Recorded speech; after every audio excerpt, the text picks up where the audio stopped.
Most leaders believe that they just have more money, more revenue, more people, better facilities, more something, then everything would get easier. But at a certain stage, the opposite is what happens. Growth increases pressure, decisions start to feel heavier, complexity multiplies. The problem isn't the fact that you have more revenue. It's the fact that the leader and the structure have not evolved with the growth of the company. In this video, I'll explain why growth creates strain and what actually has to grow so that scale feels easy and feels like strength instead of drag. There's three basic concepts that you need to know if you're trying to grow or rapidly scale a business. And that has to do with, first of all, the leader needs to grow with the business. The second, the organization needs to be built around the purposes or the functions of the organization, not the personalities involved. And the third detail has to do with consolidation or growth cycles. Let me explain each of those here. So first of all, I want to talk about how leadership needs to grow. The key concept to grab here is that your business, your company, whatever you're running, will not outgrow your psychology if you're the leader of the company. It will not outgrow your mindset. It will not outgrow your self-image. It won't get bigger than what you believe you can handle and how your mindset and the way you see life around you guides your day-to-day behaviors and choices. If your perspective is still in the $1 million to $10 million range, you will find it difficult, if not impossible, to sustain growth beyond that. Companies at this size are often very informal in terms of how they're structured. They tend to be more reactive as opposed to intentional in terms of planning. The leader's intuition often guides things as opposed to strategy or having structures in place. And speed is often more important than intentionality. But there's this informality, reactivity, an intuitive approach, and speed. Now, if you contrast that, I'm going to skip a little step here. If you contrast that with companies that are, let's say, in the $30 to $50 million range, those companies have made some shifts, almost always, to be able to survive carrying this kind of weight of activity. And those shifts usually have to do with emotional discipline. And what I mean by this is even though they see an opportunity, they recognize the strategy that they're following and they don't jump just because they're excited, or they don't make decisions just because they feel nervous or scared or for whatever other emotional reason, but instead they are focused on maintaining a course as opposed to excitability or reactivity. The other part of this has to do with long-term thinking. This becomes very common at this level. Not that, right, this is one of those places where someone who's running a $2 million company is going to say, I think long-term all the time, I'm emotionally disciplined, and maybe you are, and in that case, great, you're going to probably get here before long. But if you find yourself stuck or getting dragged back or having a hard time getting past it, it's possible, and in fact it's likely, that your growth into what is needed at this level is maybe different than what you imagine. And I'll address how to recognize that and address that in a little bit. The other part that's huge is prioritization. For companies of this size, oftentimes any opportunity looks like the right opportunity or good opportunity. You kind of shoot at anything that moves. That's sort of the mindset that's more common here.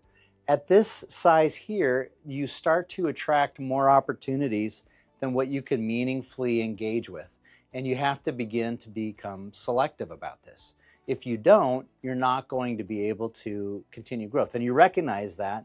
And so prioritization becomes much more important than just putting in lots and lots and more effort. And the last part is systems begin to replace instinct or intuition in terms of how you make decisions and how you grow. This is just kind of a snapshot of some of the differences, but I can tell you that most companies that are in this size, this is going to be a very typical set of characteristics that they'll experience. It's very common. I was just talking with a business yesterday that's interested in engaging me. They're probably doing somewhere between 15 and 20, but they're still living in this space here. And you could tell in the conversation with them how informal, how by the gut, how intuitive this company operates, and that caps the potential for growth. It made it hard for them to actually communicate their intent and why they even wanted to engage me. It was a difficult conversation for them to have. Where on the other hand, if you talk to companies that are operating at this level, they've had to develop this. Here's the point. The leader, the person, has to grow from preferring and thinking this way to preferring and thinking that way. And if you don't want to do that, then this is probably not going to be the kind of company you can build. That's the tough truth. Or you're going to have to bring in leadership who is able to build this and is able to think this way, and you're able to create enough operational distance between yourself and them so that these tendencies don't impact the way this company operates. Otherwise, you will suck it back to here. I can't tell you how many companies I met who bump along and then they have this big spike of a year, actually a spike like this, and then they sustain it for a year or two and then they crash down, sometimes farther, but they'll crash hard. And it's because they don't make this shift. An objection I want to address. Many leaders will say, I don't like this. This feels corporate. This feels bureaucratic. This feels cold and soulless and lifeless. I don't want that. I want this because this is family, this is warm, this is fuzzy. Here's a fact. This can be warm and fuzzy, and it can be family. Many families are pretty unhealthy and pretty dysfunctional. Businesses, many family type businesses are also pretty unhealthy and pretty dysfunctional. It actually serves your family, the employees, and your customers far more when there's intentionality, predictability, and structure in the business. They have a greater sense of peace. They have a greater sense of clarity. It's maybe not as fun for the entrepreneurial leader because you have to exercise some discipline, but with this comes freedom. This kind of a company allows you to not have to work so hard, and you can produce significantly better results, which was the part of the introduction of this whole video. Anyways, this produces freedom. This does not. This produces dependency on you.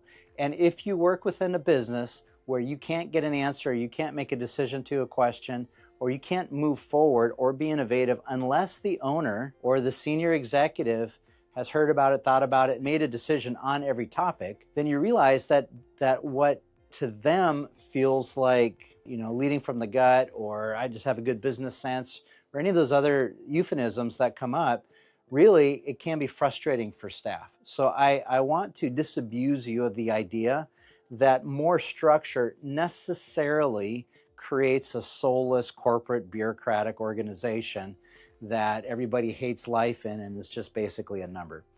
That obviously can happen, but it doesn't have to happen, and it only does happen if you let it happen, if you allow it to happen. But for businesses of this size, they can very much feel full of life, very much like a family, very healthy. It can be very strong and attractive cultures for people to work in that feel safer for them in the long run. When growth feels heavier instead of lighter, it's often because leadership psychology and structure have not evolved with the growth of the business. If you want to identify where your company is still personality driven instead of purpose built, start with the Value Builder Assessment. It's a free assessment that highlights structural weaknesses and scaling risks. The link for that's in the description. So that's the first point. Leadership needs to grow. The second point that I want to bring up is that you need to begin to shift from building your organization around personality to purpose. Now, I'm using this language a little bit differently than how many people use it in business. And I'm not making a big statement in that. Just in this context, I'm using it a little differently. When I say personality here, I'm talking about the personalities that are involved in your company and not building around them, as opposed to the purpose of that function and building more around that. Let me elaborate. Most businesses that are in the $1 to $10 million space, if you ask what their org chart is, sometimes they can pull something out for me. Most of the time they can't. And I get a conversation that describes an amoeba. And so we have Sarah here, who is the CEO of the company or owner or whatever her title is. Then you have Bob, who floats around over here. And he's responsible for things, mostly kind of financial stuff, mostly admin-y type stuff. but he kind of also gets involved in this and that and the other thing. Then you have Jeff over here who's floating around. And Jeff kind of mostly provides the services, builds the products, does the things. He kind of oversees that. And then over here we have Ann. Ann mostly brings in, she does the sales. She does the business development of the business. But they float around in this little amoeba. And Sarah kind of knows what Ann does. Everybody wears 3, 4, 5, 15 different hats. But we all kind of figure it out. We don't like to be real formal or real structured. And what happens is you can have this little amoeba, but it's very hard to put structure on it. It can't carry very much weight. There's no skeleton in it. There's nothing really there. I mean, there's something there, but there's not a lot there, and it's very hard to build on it. So small companies, until they start to structure, they can't really carry much. So the next iteration of this is a company where Sarah's right here, and then you've got Bob over here running admin and finance, kind of over there. Jeff is sort of over here, kind of in charge of making things happen with operations, and Ann is over here doing sales. But Ann only likes doing sales sometimes, and she likes being involved in some of the product design and development, so she's involved with this over here. And actually, she's a little bit better at QuickBooks than Bob is, so she's over here kind of helping out with that a little bit as well. And Bob's got his fingers in a couple of different pies, and Sarah's still mostly doing a lot of the sales and helping out with some of the it's all kind of mixed together. And so this is what it looks like on paper, but in real life, there's still a lot of amoeba going on here. And when you try to grow, but it turns out Bob is not, he's technically responsible for finance and admin, but it turns out he's not very good at one or the other or both. And Jeff actually really likes building things, but he's not great at managing people. It's hard to build departments underneath them. It's hard to build the company. And so what you want to move to is a structure. I'll just move up here because I got space, where you have your, let's just say, the CEO role, and then you have your finance and admin role. I'm combining these two for brevity. In larger companies, they start to separate out. Then you have your ops role, and then you have your sales role. And you might have other roles in there as well, but every company is going to have those functions somehow in the company. They might be combined or they may be structured in different ways, but they're all going to have those functions. For a company that can easily carry $50 million in revenue and not feel like it's a strain, they have hired somebody or trained or prepared somebody, but they have placed somebody in this sales role who is very, very good at sales and good at managing a sales team. They've placed somebody managing operations who's very, very good at managing operations and overseeing operations. And you have somebody over here who's very, very good at overseeing finance and administration. They have deep insight into it. They're knowledgeable. They're experienced. And you have somebody up here who knows how to coordinate and align all of their efforts. Key difference. This is built around the preferences and capacities of the individual, Bob, Jeff, Ann, and Sarah. This is built around the purpose that each function is intended to produce for the company. Similar, and I would say this is the most difficult transition in my opinion, in my experience, when a company is growing from 1 to 10 to 30 to 50, when they're making that transition and growth, is this shift from we all kind of know each other and connect informally, and we've been working with each other for a long time, and at least the people that still like each other are still here, and all of those things about small companies, to, man, this feels impersonal, it feels cold, it feels informal. It only feels that way on paper. If we find out who actually fits well in these positions and who doesn't, and we fill this with people who are really good at what they do, what happens is this fills out with lots of people. You can start to double, triple, quadruple the size of your company and create a much larger family. And if you do all of this in alignment with your core values and your vision, what you're trying to build, and you protect the culture, then this just magnifies your culture. You don't have to lose your culture just because you've grown. But you will not grow, you will not have an expanded culture if you don't build a structure based off of purpose that can support the work that you're trying to do.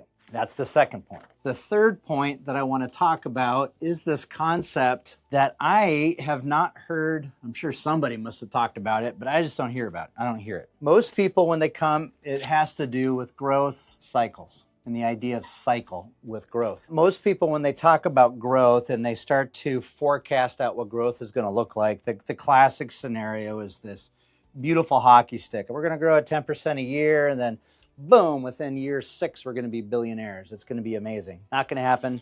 Never going to happen. You will never experience, never experience nice, smooth growth like that. If you've ever looked at the stock market over the last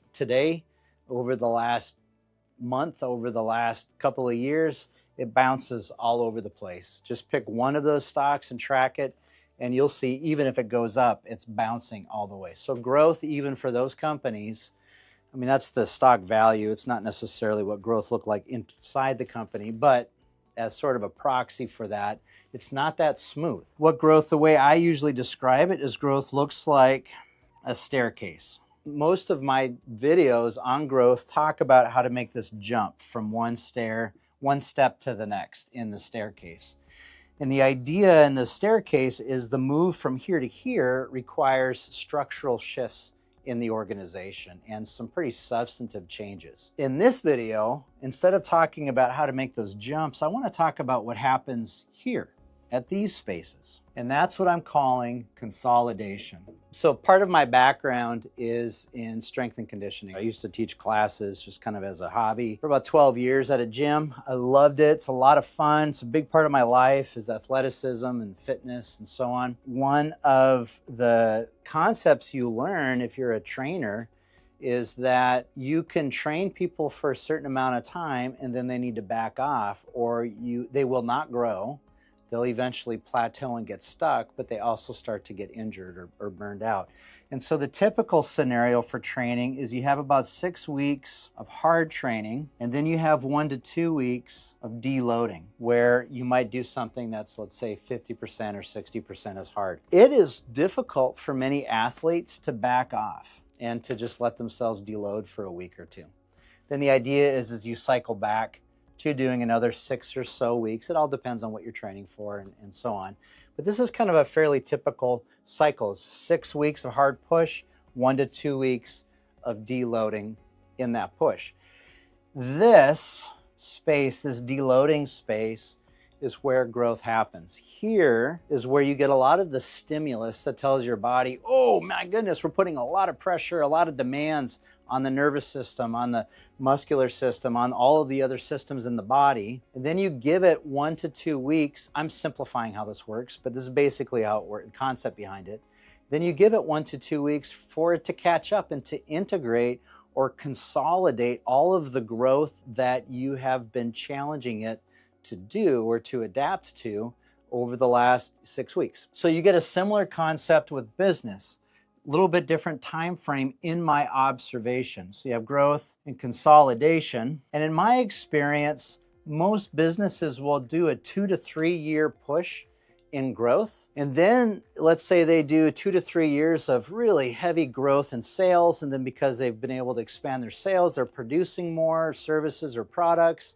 And then that expands their admin. And at a certain point, they're maxed out with how do we onboard this many people so quickly, and how do we make sure that we have enough, the right policies and procedures for everything, or we need to change all of our software now because the old system was too small. Any of those kinds of scenarios takes a lot of time and effort, and so you go into a consolidation cycle, which usually takes about 1 to 2 years.